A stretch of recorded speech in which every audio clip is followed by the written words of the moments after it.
Welcome to UGC Swayam MOOC on Biostatistics and Mathematical Biology.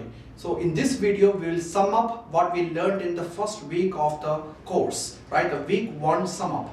So first we learned about introduction, scope and philosophy as the first section of the first module. So in which we learned that evolutionary biologists Ronald Fisher and Carl Pearson are the fathers of the statistics, while anthropologist Prashant Chandra Mahalanobis is considered as the father of statistics in India.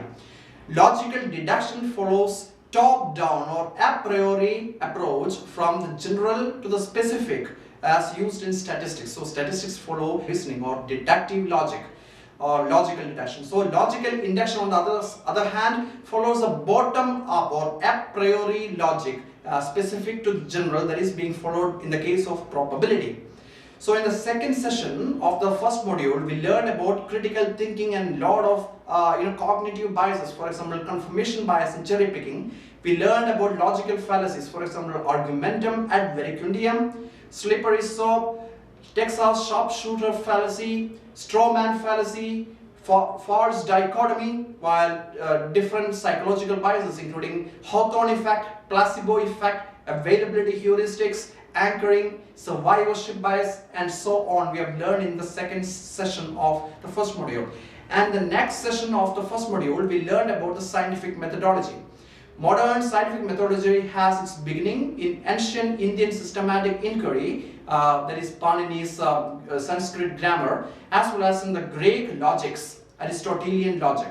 So falsifiability criterion of the Karl Popper is very important behind the development of the scientific methodology.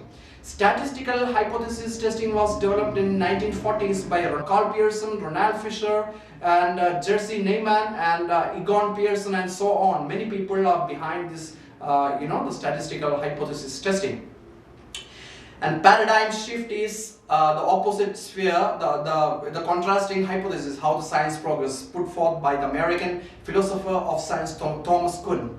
So claiming something to be scientific and factual in the absence of evidence is what you call the pseudoscience. It appeals through anecdotes, emotions and mysteries.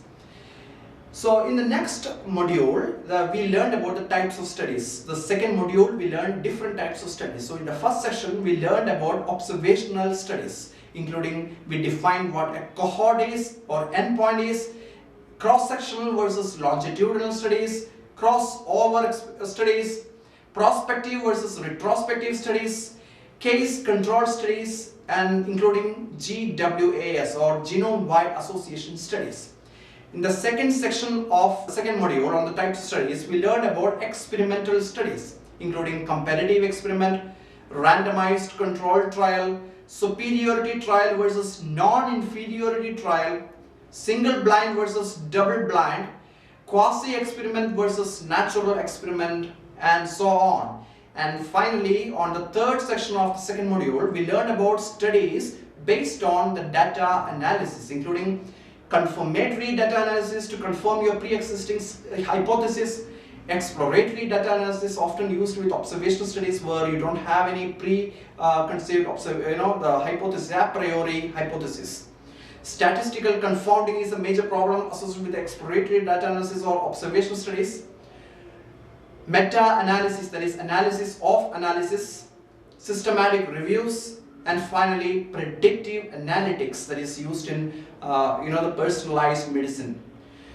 And before you go, you should know about the assessment. So we have module 1 ungraded quiz as well as module 2 ungraded quiz. So if you haven't taken yet, please go ahead and take this ungraded the quiz.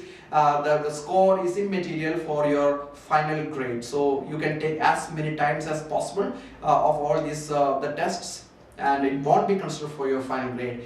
And finally, the end of the week 1, so most probably by tomorrow, you could see in the course website a graded test. So that will be our first graded test for the week, the first week, covering the first 2 modules, so module 1 and then the module 2. So we are going to cover 5 questions each from module 1 and module 2. So total there will be 10 multiple choice questions, each question having 5 choices. So you are free to please take that the test by tomorrow after adequate preparations, right? I wish you all the best for tomorrow's test, and come back and check in again next week for the second, the third and fourth module, right? Thank you.